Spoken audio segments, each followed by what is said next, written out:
안녕하세요. 대전 지속가능발전협의회 사무처장 최영구입니다. 오늘 반갑습니다. 이번 사업은 자전거는 친환경 교통수단이지만 다양한 SDG랑 연관이 되어 있습니다. 그래서 한번 기후변화 대응인데요. 자전거는 어떻게 보면 기후위기, 또 지금 있는 코로나19 위기, 그리고 탄소 중립을 해결할 수 있는 그런 해법이라고 볼 수 있습니다. 기후위기 시대에서는 이 자동차는 온실가스라든지 미세먼지 배출이라든지 교통사고라든지 또 교통 혼잡에 대한 비용들 등 환경과 안전, 경제 그리고 인간의 어떤 감수성이라든지 그런 상상력을 저해하는 그런 요소가 되었습니다. 그래서 저희가 이제 자전거 출퇴근 챌린지를 통해서 지금 자동차에 익숙한 이런 문화들을 자동차 중심에 대한 이런 문화들을 좀 자전거라든지 걷는 거라든지 이런 무동력 으로 좀 전환을 시키는 것들이 되게 중요하다고 좀 생각을 했고요.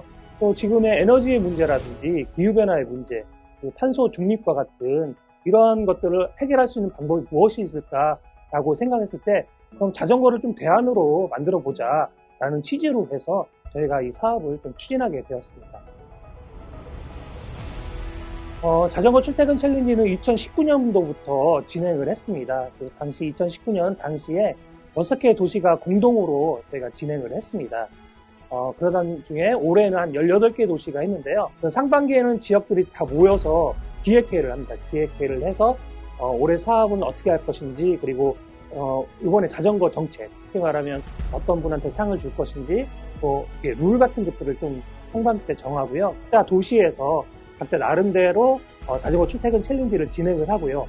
하반기 때는 이제 전국적으로 공동으로 이제 자전거 출퇴근 챌린지를 진행을 했습니다. 올해 같은 경우는 8월 22일 에너지 날부터 9월 22일 세계 처음 날까지 저희가 이제 전국적으로 자전거 출퇴근 챌린지를 했고요. 그 이후에 대한민국 지속가능 발전 대회 때 저희가 자전거 관련된 컨퍼런스라든지 아니면 시상식, 성과 보고회 이런 것들을 통해서 한 해의 사업들을 마무리하게 되는데요. 올해 같은 경우는 좀 네덜란드 대사관이랑 저희가 좀 협치를 하게 되었어요. 그래서 네덜란드의 자전거를 많이 타시거든요. 네덜란드가. 네덜란드의 자전거 문화라든지 그런 인프라, 그런 정책들에 대해서 저희가 또 배우는 그런 시간도 또 가졌습니다. 우리가 에코바이크 앱이라는 그런 플랫폼을 이용하거든요. 근데 이 앱이 이제 다양한 휴대폰, 스마트폰이 되게 다양하잖아요. 이런 다양한 스마트폰과 그리고 GPS 정책이 조금씩 바뀝니다. 그래서 그런 GPS 정책을 적용하는 데 있어서 좀 불안한 감이 있어요. 불안정한 게 있는데, 이런 거에 대한 이제 문의라든지, 항의라든지 이런 것들이 좀 있었습니다. 그래서 안정성에 대한 문제, 가장 큰 문제가 그런 문제예요. 그러니까 자전거 출퇴근 챌린지를 사업화했는데 이런 것들이 정책적으로 이어진다거나 아니면 참여했던 분들이 그런 정책이나 인프라를 통해서 어떤 효능감을 느낀다거나 이래야 되는데 아직까지 그렇게 하지 못해서 저희가 참 큰 고민이고요. 또 앞으로 이게 자전거만 탄다고 해서 되는 건 아닌 것 같고 관련된 캠페인이라든지 아니면 포럼이라든지 토론회라든지 자전거 활성화에 대한 관련된 그런 사업들을 추진해야 된다라는 어려운 문제점 이런 것들이 있는 것 같습니다.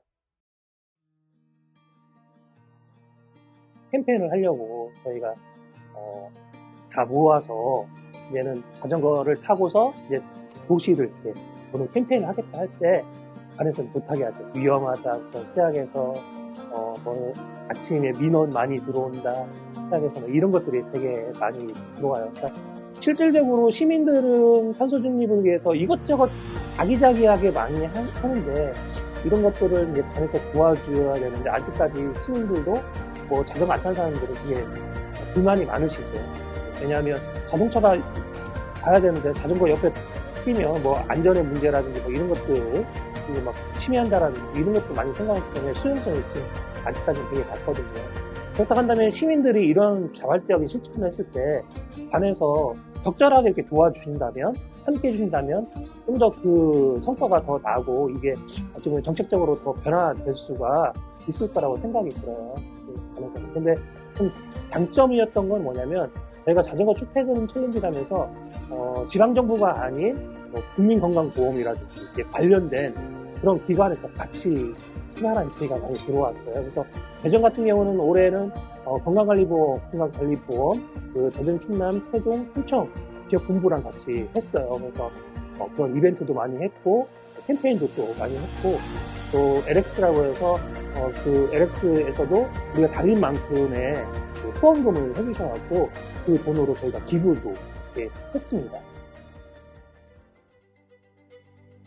저희가 3년 동안 이게 추진하면서 많은 자전거 데이터들을 모았어요. 빅데이터를 모았는데 이 데이터를 갖고서 좀 연구해 줄 수 있는 분이 있었으면 좋겠습니다. 그래서 이 데이터를 통해서 이 지역에서는 이렇게 자전거가 활성화되어 있기 때문에 이런 자전거 정책을 폈으면 좋겠다. 이런 인프라를 만들었으면 좋겠다라는 것들을 했으면 좋겠습니다. 그래서 저희가 이런 빅데이터를 통해서 좀 자전거 정책을 그런 것들을 제안할 수 있고 또 각 지방정부에서는 그런 정책들을 받아안아서 인프라라든지 자전거 문화라든지 이렇게 확산하는 데에 좀 사용을 했으면 좋겠다는 좀 생각이 들고요. 또 도시별로 이제 한 18개 도시가 동시에 참여하고 있는데 더 저변 확대해서 도시 간의 어떤 네트워크를 형성하는 것들도 지금 저희 하나의 과제, 발전 계획이라고 또 생각할 수 있고요. 아까 말씀드린 것처럼 에코바이크 앱이 완성된 형태의 앱을 지금 사용하는 게 아니라 저희는 기본적으로 할 수 있는 기능만을 지금 탑재를 해서 매년 업그레이드 하고 있습니다. 그래서 이 앱이 안정적으로 이제는 대응할 수 있고 좀 신속하게 업그레이드 할 수 있는 후원처를 좀 찾는 게 지금 좀 시급한 과제라고 좀 보시면 될 것 같습니다.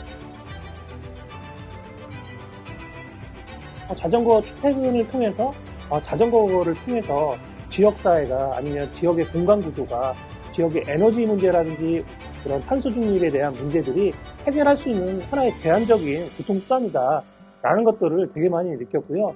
지금 우리가 정말로 중요하게 생각하는 그 도로 있잖아요. 도로가 얼마나 비민주적인가. 자동차에 의해서만 운영되는 이 도로가 너무 비민주적이다. 그리고 앞으로 다양한 교통수단이 나타나잖아요. 이제는 자율주행차도 생길 거고 지금 뭐 PM 문제 엄청나게 지금 마을에서는 난립니다. PM 없애자고. 왜냐면 뭐 안전하지도 않고 막 이렇거든요. 당연하죠. 지금 우리나라의 대도시들은 거의 80%가 자전거랑 PM이랑 사람들이 같이 다니는 같은 겸용도로를 쓰고 있습니다. 예전에는 자전거뿐만이 아니라 거긴 휠체어도 올 수 있는데 지금은 PM까지 퍼스널 모빌리티, 전용 킥보드까지 올라온 상태에서 지금 막 복잡한 상태예요. 그래서 자동차 위주의 도로가 아닌 일단 도로를 다이어트해서 도로를 5030이라고 안전 특구하잖아요.